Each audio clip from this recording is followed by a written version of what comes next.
Hello everyone, स्वागत है आप सबका अपने यूट्यूब चैनल वीजी एजुकेशन में। कैसे हैं आप सब? आई होप बहुत मस्त होंगे, स्वस्थ होंगे और अपनी तैयारी को निरंतर जारी रख रखा होगा। लास्ट जो मेरी वीडियो थी वो थी आपकी गेस्टोल्ट सिद्धांत के ऊपर, सूझ या अंतर्दृष्टि का सिद्धांत। बिना वक्त को जाहिर किए मैं अपनी वीडियो को यहीं से स्टार्ट कर रही हूँ।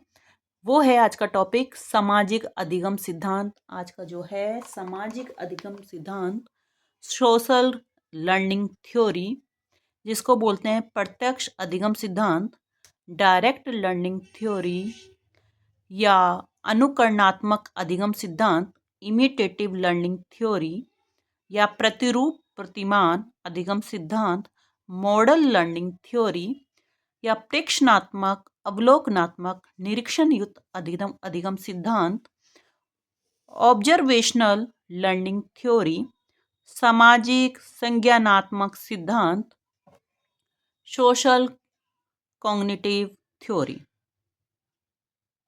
बहुत बुरे फंस गए मैम, ये तो बहुत सारे नाम है और बिल्कुल आपको याद भी करने पड़ेंगे इतने सारे नाम। तो दोबारा से मैं रिपीट कर रही हूँ, समझना, और ये नाम कैसे आए वो भी मैं आपको सिखाऊंगी, वो भी आपको बताऊंगी। पूरी वीडियो में बराबर से बने रहना, ये भी बहुत मोस्ट इम्पॉर्टेंट आपका सिद्धांत है। सुनो, पहला है आपका सामाजिक अधिगम सिद्धांत, सोशल लर्निंग थ्योरी, या हम बोल सकते हैं प्रत्यक्ष अधिगम सिद्धांत, डायरेक्ट लर्निंग थ्योरी, या हम बोल सकते हैं अनुकरणात्मक अधिगम सिद्धांत, इनिटेटिव लर्निंग थ्योरी, या हम बोल सकते हैं प्रतिरूप प्रतिमान अधिगम सिद्धांत, मॉडल लर्निंग थ्योरी, या हम बोल सकते हैं प्रेक्षणात्मक अवलोकनात्मक निरीक्षण युक्त अधिगम सिद्धांत, ऑब्जर्वेशनल लर्निंग थ्योरी, या हम बोल सकते हैं सामाजिक संज्ञानात्मक सिद्धांत, सोशल कॉग्निटिव थ्योरी। क्या है, कैसे है, क्यों इनके नाम पड़े, वो सब मैं आपको बता रही हूँ। सबसे पहले आप ये समझिए कि सामाजिक अधिगम सिद्धांत है क्या।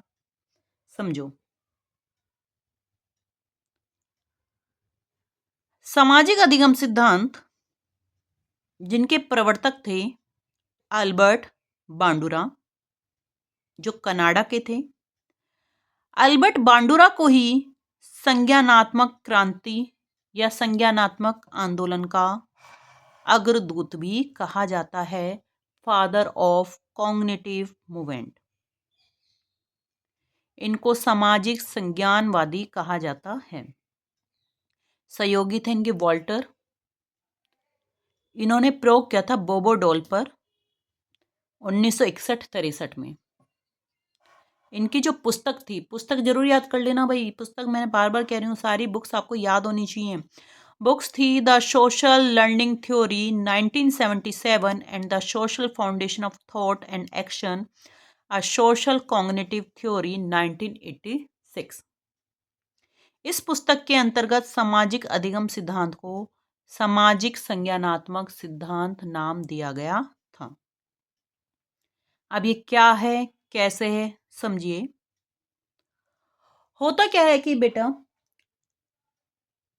अभी तक आपने जो जो सिद्धांत पढ़े, कौन कौन से, थॉर्नडाइक का पढ़ा, पावलव का पढ़ा, स्किनर का पढ़ा, गेस्टोल्ट का पढ़ा।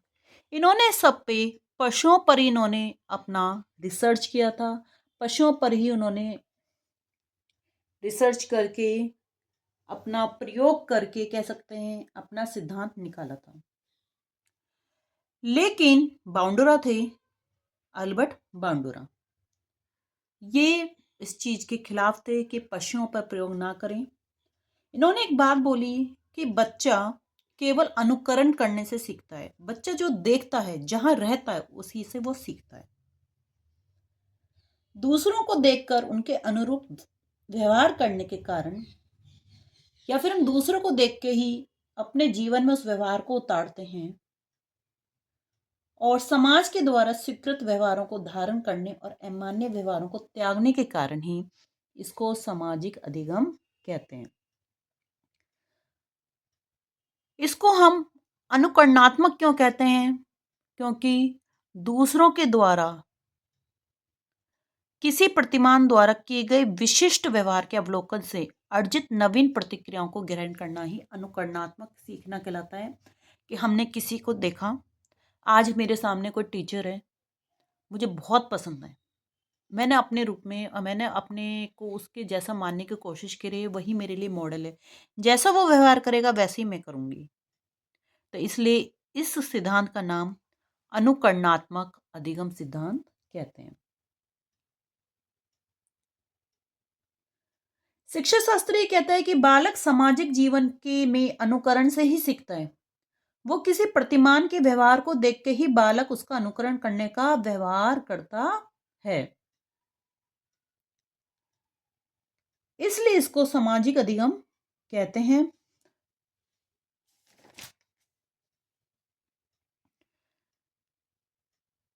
अल्बर्ट बांडुरा ने बोबो डॉल पर एक प्रयोग किया। प्रयोग क्या था वो मैं आपको बताती हूँ। प्रयोग ये था बेटे कि उन्होंने एक बोबो डॉल ली, क्लास के छोटे छोटे बच्चे थे, उनके सामने उस डॉल को खूब मारा, खूब मारा, खूब मारा।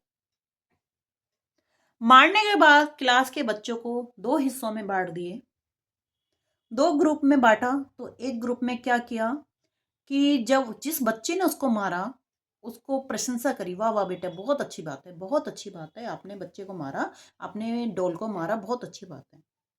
और आधे जो ग्रुप थे, आधे बच्चे दूसरे ग्रुप में बैठे हुए थे, क्या किया, उस बच्चे को दंड दिया।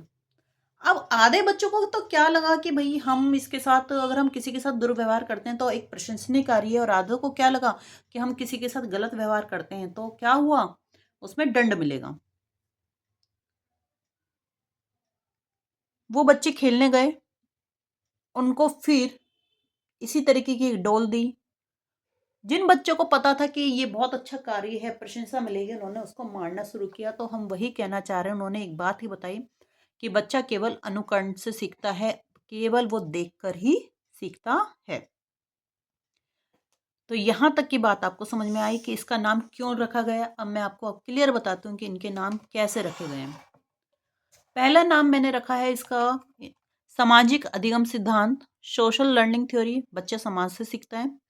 प्रत्यक्ष अधिगम सिद्धांत, डायरेक्ट लर्निंग, जो देखता है वही सीखता है। अनुकरणात्मक अधिगम सिद्धांत, वही किसी को देखकर ही अपने जीवन में उतारता है। प्रतिरूप अधिगम सिद्धांत, आपके अकॉर्डिंग कोई मॉडल हो बनता है।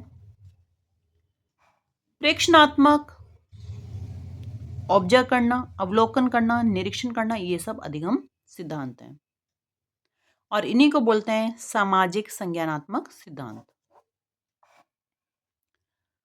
बालक के सामाजिक विकास में यह सिद्धांत सर्वाधिक महत्वपूर्ण है। इसके प्रवर्तक हैं अल्बर्ट बांडुरा, जो संज्ञानात्मक क्रांति का अग्रदूत भी कहा जाता है, फादर ऑफ कॉग्निटिव मूवमेंट, सामाजिक संज्ञानवादी भी कहा जाता है। बाउंडुरा को संज्ञानात्मक मनोवैज्ञानिक मानते हैं क्योंकि उन्होंने अभिप्रेरणात्मक कारकों और स्व नियंत्रण तंत्र को व्यक्ति के व्यवहार के लिए उत्तरदायी माना है। इन्होंने वातावरणिक कारकों को महत्व नहीं दिया। उन्होंने कहा है कि जो अभिप्रेरणात्मक कारक है, स्व नियंत्रण तंत्र है, यही व्यक्ति के व्यवहार के लिए उत्तरदायी होते हैं। सहयोगी वॉल्टर, प्रसिद्ध प्रयोग बोबोडोल, पुस्तक the social learning theory 1977, the social foundation of thought and action, a social cognitive theory 1986। इस पुस्तक के अंतर्गत सामाजिक अधिगम सिद्धांत को सामाजिक संज्ञानात्मक सिद्धांत का नाम भी दिया गया। कुछ महत्वपूर्ण पॉइंट मैं बता रही हूँ। क्वेश्चन बनते हैं, बालक कैसे सीखता है। अनुकरण आ जाता है वर्ड, तो बाउंडर के द्वारा, यानी कि सामाजिक अधिगम सिद्धांत। पूर्णाकार समग्र आकृति आ जाए तो गेस्टोल सिद्धांत। क्रिया और पुनर्बलन आ जाए तो स्किनर, और आपके पास अनुभव आ जाए, तत्परता आ जाए तो थॉर्नडाइक एंड, ठीक है, और कुछ वर्ड्स बहुत ध्यान से सुनना। सामाजिक संज्ञानात्मक कौन है? अल्बर्ट बार्डोरा है। सामाजिक सांस्कृतिक वाइगोस्की। सामाजिक संवेगात्मक यूरी बॉन फैन बैनर। संज्ञानात्मक पूछे तो जीन प्याजे। सामाजिक संज्ञानवादी अल्बर्ट बांडुरा। सामाजिक रचनावादी यानी कि सामाजिक सांस्कृतिक रचनावादी भी आप बोल सकते हो, वाइगोस्की। एंड संज्ञानवादी जीन प्याजे। यहाँ तक की बात समझ में आ गई, प्रयोग समझ में आ गया। हमने इस सिद्धांत को सामाजिक अधिगम सिद्धांत क्यों बोला, प्रत्यक्ष अधिगम सिद्धांत क्यों बोला, अनुकरणात्मक अधिगम सिद्धांत क्यों बोला, ये आपको क्लियर समझ में आ गया होगा। समाज के द्वारा मानवीय व्यवहार को अपनाने और अमानवीय व्यवहार को त्यागने के कारण ही यह सामाजिक अधिगम सिद्धांत कहलाया।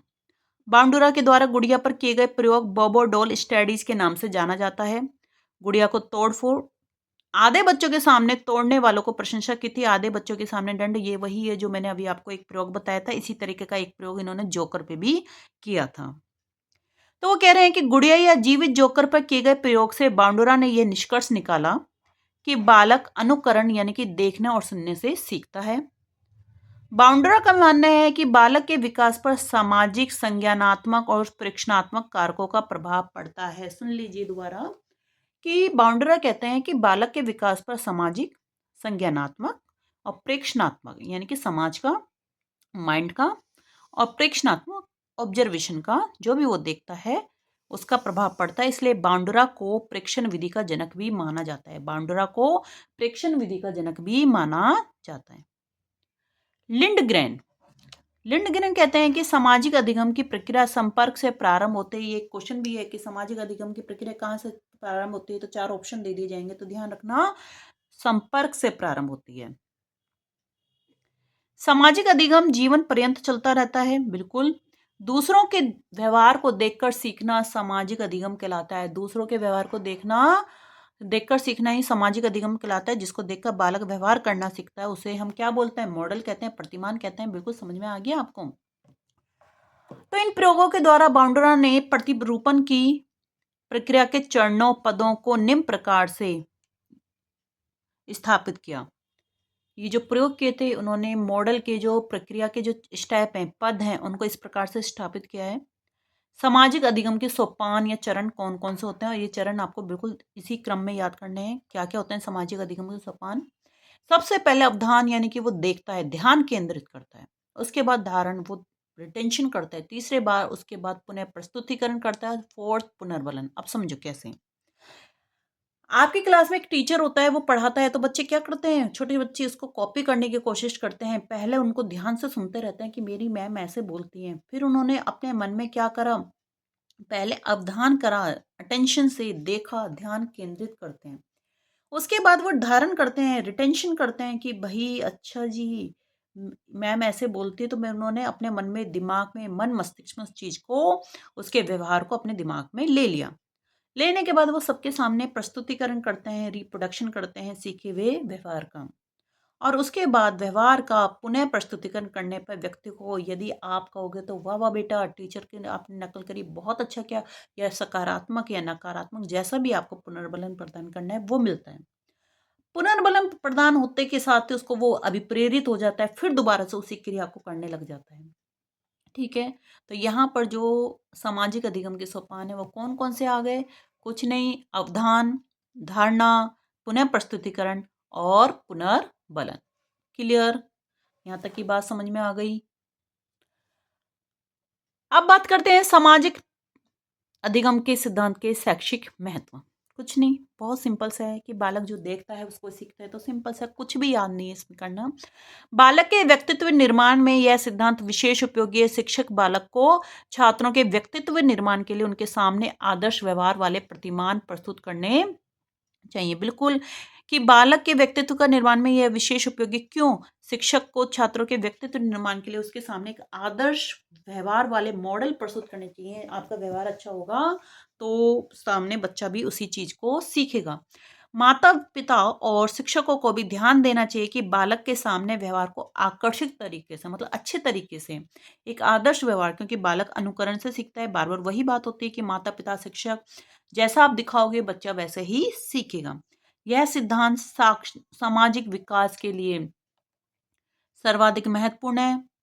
विद्यार्थियों के व्यवहार को नियंत्रित करने में स्वयं नियंत्रण जैसी प्रभावी विधि कोई नहीं है। देखो, विद्यार्थियों के व्यवहार में अपना नियंत्रण चाहिए, तो खुद पे नियंत्रण होना चाहिए, उससे अच्छी कोई विधि ही नहीं है। शैक्षिक प्रक्रिया में यह महत्वपूर्ण है कि लक्ष्य व्यवहार के लक्ष्य निर्धारित किए जाने चाहिए और विद्यालय में शैक्षिक कार्यक्रम के लक्ष्य के अनुसार चलाया जाना चाहिए। क्लियर? स्मृति एक संज्ञानात्मक प्रक्रिया है। अन्य संप्रेषणवादियों की भांति बाउंडर ने भी माना है कि पशु जगत के उद्दीपन अनुक्रिया के परे मनुष्य संकेतों प्रतीकों का विश्लेषण और व्याख्या कर सकता है जो उसे पशु जगत के उच्चतर प्राणी बनाते हैं। ठीक है, तो यहां तक जो मैंने आपको बताया ये हो गया आपका सामाजिक अधिगम सिद्धांत, जिसमें कुछ नहीं है, बस आपको दो वर्ड याद करने हैं कि भाई बच्चा अनुकरण से दिखता है, प्रेक्षणात्मक ये जो विधि है, बस और कुछ आपको इसमें याद करने की जरूरत नहीं है।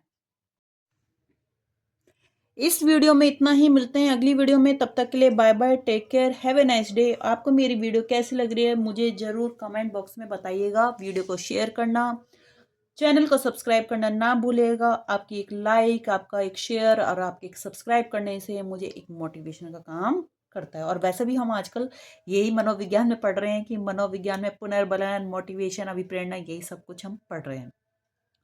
और साथ में आपको मेरी कम्युनिटी पोस्ट भी आती है, उस पर मैं एक क्वेश्चन भी पूछती हूँ, उसका आप आंसर जरूर दीजिएगा। तब तक के लिए बाय बाय।